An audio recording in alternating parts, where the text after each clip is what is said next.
कबीर और आर्यन अपने दोस्त बादल के साथ गंगापुर आए हैं। कबीर और आर्यन के पापा उन्हें मॉन्स्टर बादल की पूरी कहानी बता रहे हैं। कालसुंड नाम का एक हवा का जादूगर था जो आसमान में रहता था। वो अपनी हवा के झोंकों से खूबसूरत बादल बनाता था और गांव में बारिश हुआ करती थी। गांव वाले उसके बादलों की तारीफ करते थे और कालसुंड उनकी खुशी से खुश रहता था। लेकिन एक दिन गांव के कुछ लोगों ने उसके एक खास बादल का मजाक उड़ाया जिसे उसने बहुत मेहनत से बनाया था। इससे कालसुंड का दिल टूट गया। उसे लगा कि गांव वाले उसकी कला की कद्र नहीं करते। वो गुस्से में आ गया और उसने अपनी जादुई शक्तियों को छोड़ दिया। उसके गुस्से ने एक काले बादल का रूप ले लिया। उसने ठान लिया कि वो गांव को अपनी बारिश से डुबो देगा ताकि कोई भी खुशी से गंगापुर में ना रह सके। इस तरह कालसुंड मॉन्स्टर बादल बन गया जो गांव से बदला लेने पर तुला हुआ है। हमें इसका कोई उपाय करना ही होगा। हाँ, वरना कब तक हम गांव से दूर रहेंगे। बेटा, हमने बहुत कोशिश की लेकिन मॉन्स्टर बादल को नहीं रोक पाए। अगर उस मॉन्स्टर बादल से बचना है तो तुम दोनों अपने बादल दोस्त के साथ चले जाओ।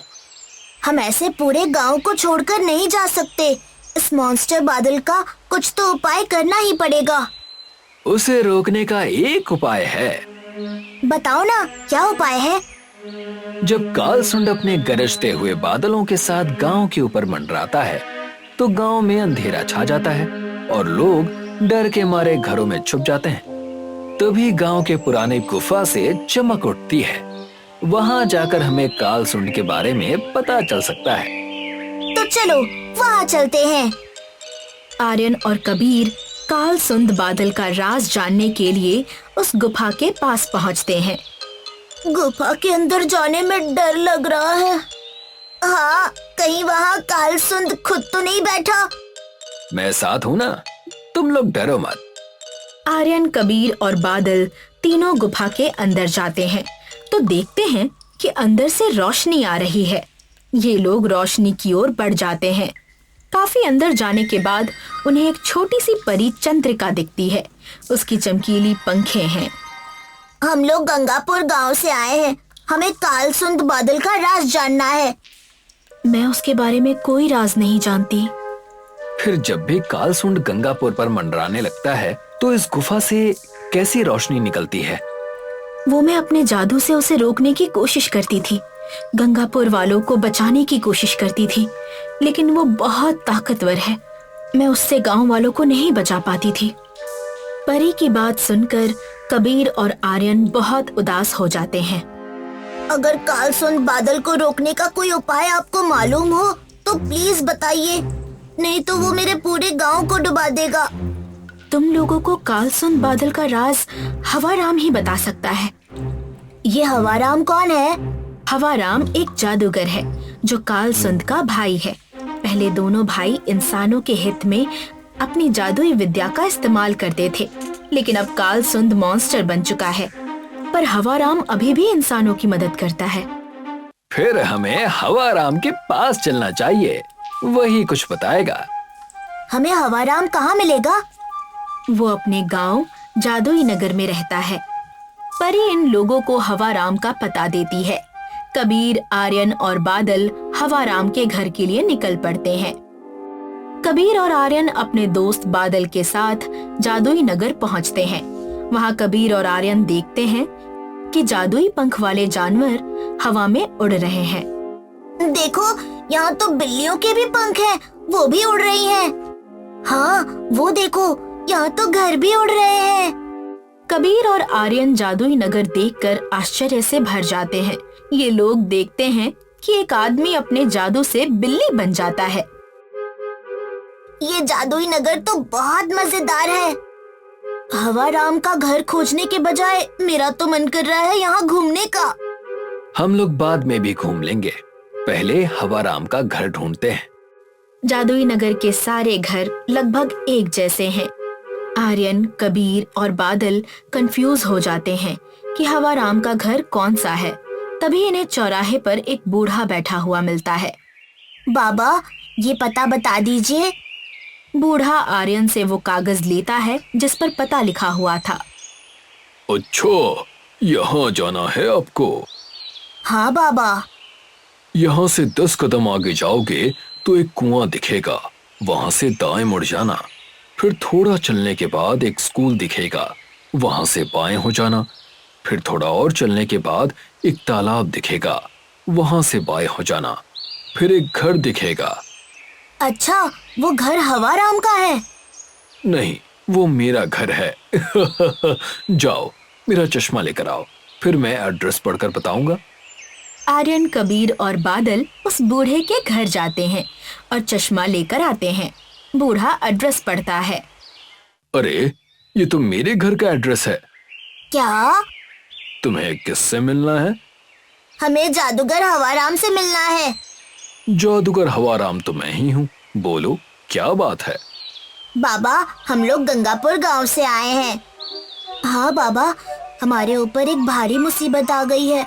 आपके भाई कालसुन ने मॉन्स्टर बादल का रूप ले लिया है और वो हमेशा गंगापुर के ऊपर मंडराता रहता है और वो इतनी तेज बारिश करता है कि पूरा गांव डुबा देता है। उसका कोई उपाय बताइए ना बाबा। ये तो तुम्हारे गांव वाले अपने कर्मों का फल भुगत रहे हैं। पहले हम दोनों भाई गंगापुर गांव के भले के लिए काम करते थे। जब भी तुम्हारे गांव वालों को जरूरत होती थी, हम अपने जादू से बारिश करवाते थे। लेकिन एक दिन गांव के कुछ लोगों ने हमारे जादू का मजाक उड़ाया। लेकिन बाबा, कुछ लोगों की गलती का फल पूरे गांव को क्यों भुगतना पड़ रहा है? मैंने अपने भाई कालसुंड को बहुत समझाया कि कुछ लोगों के बुरे कर्मों का फल पूरे गांव को क्यों दे रहे हो, लेकिन अब वो मेरी बात नहीं मानता। वो एक मॉन्स्टर बन चुका है। अगर आप कोई उपाय नहीं बताएंगे तो मेरे गांव गंगापुर का नामो निशान मिट जाएगा। रुको, मैं कोई उपाय बताता हूँ। हवाराम एक जादू करता है। उसके हाथ में 2 धनुष और 2 बाण प्रकट होते हैं। हवाराम वो धनुष और बाण आर्यन और कबीर को दे देता है। ये धनुष और बाण तुम दोनों संभाल कर रखो। जब भी वो मॉन्स्टर बादल तुम्हारे गांव के ऊपर मंडराए, उसके ऊपर ये बाण छोड़ देना। इससे उसका सारा पानी सूख जाएगा और तुम्हारे गांव को उस मॉन्स्टर बादल से सदा सदा के लिए मुक्ति मिल जाएगी। लेकिन वो मॉन्स्टर बादल बहुत तेज भागता है, मैं भी उसे नहीं पकड़ पाता। फिर उस पर बाण कैसे मारेंगे? मैं तुम्हें एक मंत्र बताता हूँ जिससे तुम्हारे पंख निकल आएंगे और तुम मॉन्स्टर बादल जितना तेज उड़ पाओगे। हवा के झोंके, तारों की चमक, दोस्ती का जादू लाए पंखों का धमक। बादल ये मंत्र पढ़ता है और उसके पंख निकल आते हैं। आर्यन, कबीर, आ जाओ मेरे ऊपर। चलते हैं उस मॉन्स्टर बादल को सबक सिखाने। आर्यन और कबीर बादल पर सवार हो जाते हैं। बादल हवा में उड़ जाता है। आर्यन और कबीर के हाथों में धनुष और बाण है। मॉन्स्टर बादल इन्हें देखकर भागने लगता है। इस बार तुम नहीं बच पाओगे कालसुंड। मॉन्स्टर बादल इन लोगों पर बिजली फेंकता है, लेकिन बादल अपने पंखों की मदद से तेजी से उड़कर कबीर और आर्यन को बचा लेता है। कबीर और आर्यन देखते हैं कि मॉन्स्टर बादल नजदीक आ रहा है, तो दोनों बाढ़ चला देते हैं। बाढ़ से आग निकलती है जो मॉन्स्टर बादल के सारे पानी को सोख लेती है।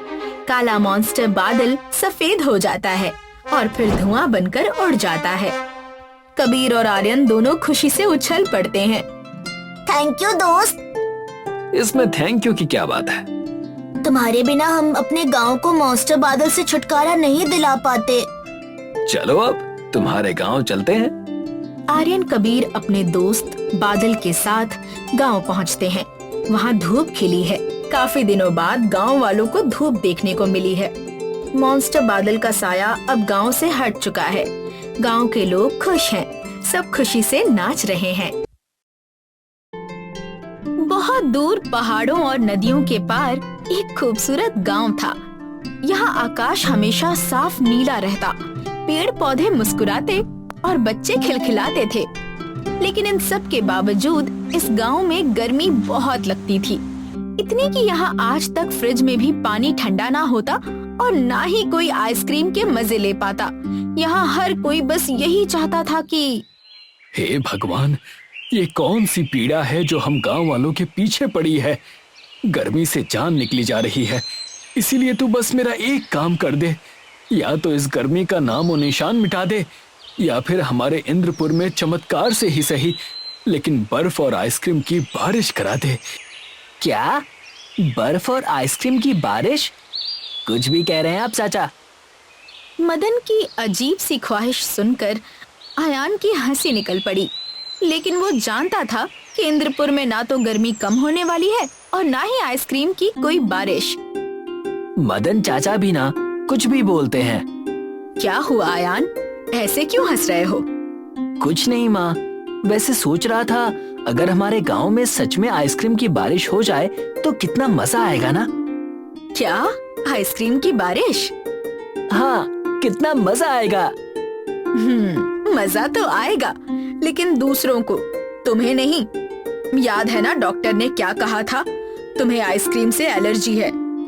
हाँ हाँ पता है, ऐसी अजीब चीजें तो बस मेरे ही साथ होती हैं।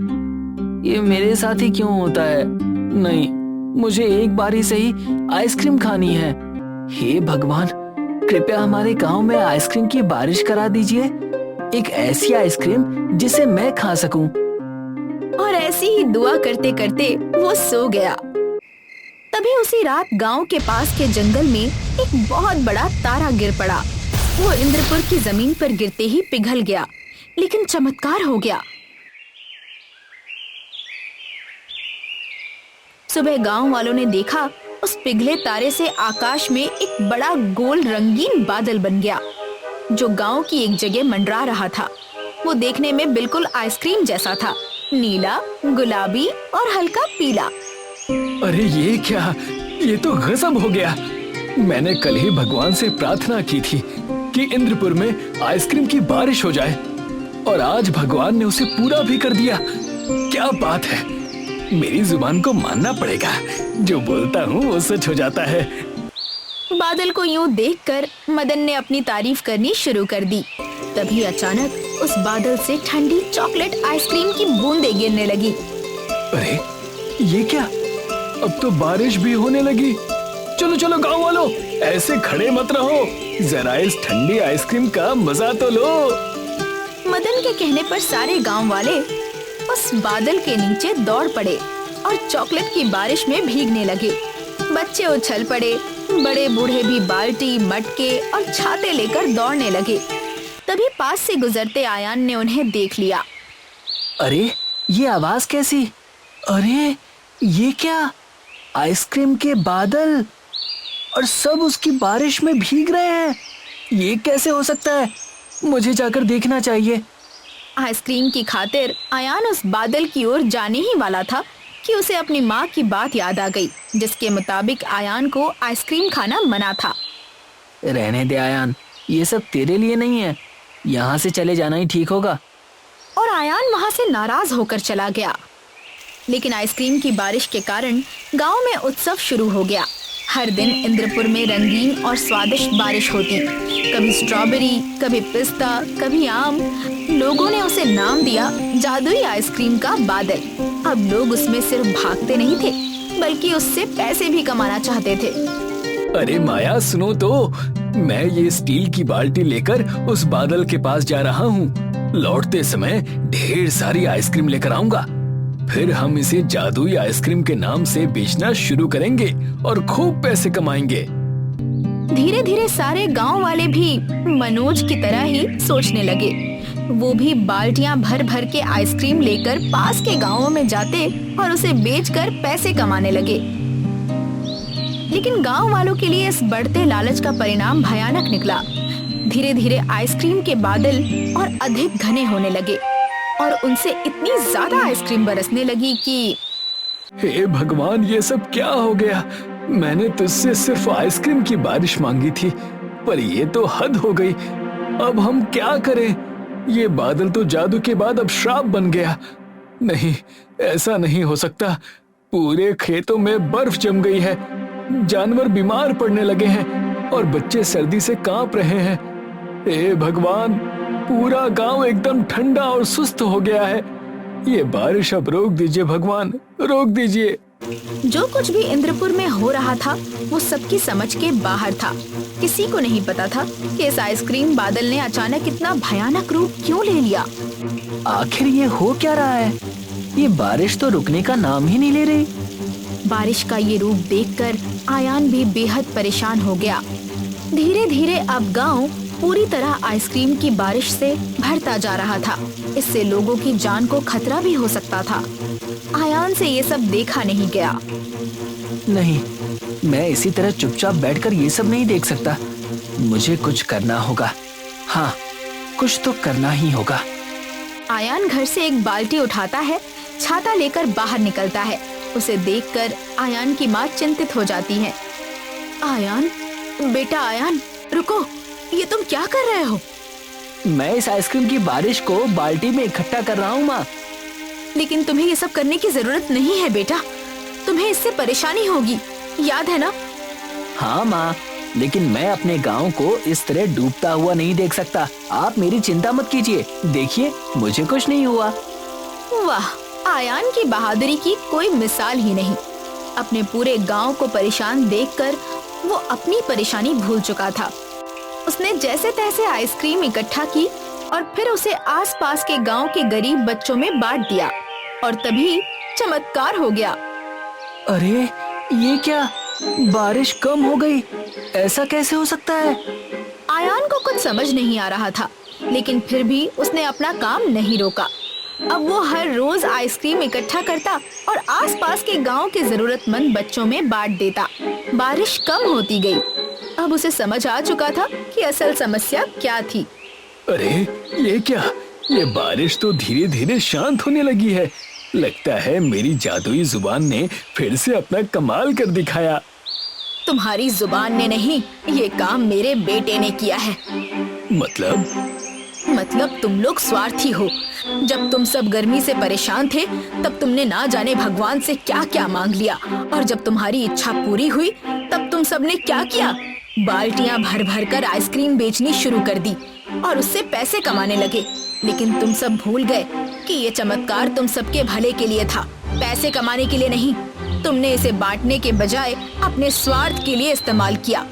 लेकिन मेरा बेटा आयान, उसने अपनी तकलीफों को अनदेखा करके इस चमत्कार को जरूरतमंदों में बांट दिया, तभी जाकर ये बारिश थमी है। आयान की माँ की बात सुनकर पूरे गांव वाले शर्मिंदा हो गए। उन्हें पछतावा होने लगा कि उन्होंने सच में प्रकृति का अपमान किया। जो हुआ उसके बाद सबको अपनी गलती का एहसास हो चुका था। अब सब मिलकर उस जादुई आइसक्रीम के बादल की बारिश का आनंद भी लेते और जरूरतमंदों में उसे बांटने भी लगे।